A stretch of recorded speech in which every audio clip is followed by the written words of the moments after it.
Sifət haqqında məlumat ver. Əşyanın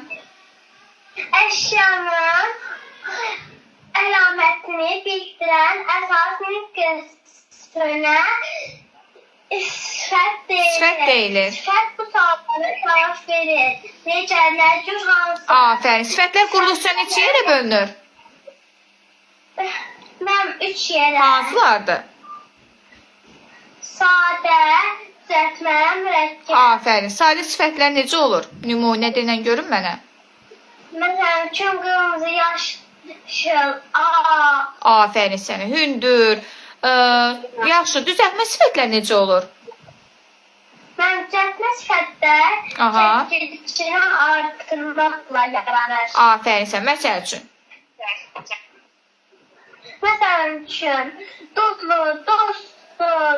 Afərin. Enli, ensiz. Afərin sənə. Yaxşı. Mürəkkəb sifətlər necə yaranır? Mürəkkəb sifətlər ikisinin bir-biri ilə birləşməsi ilə yaranır. Afərin. Məsəl üçün.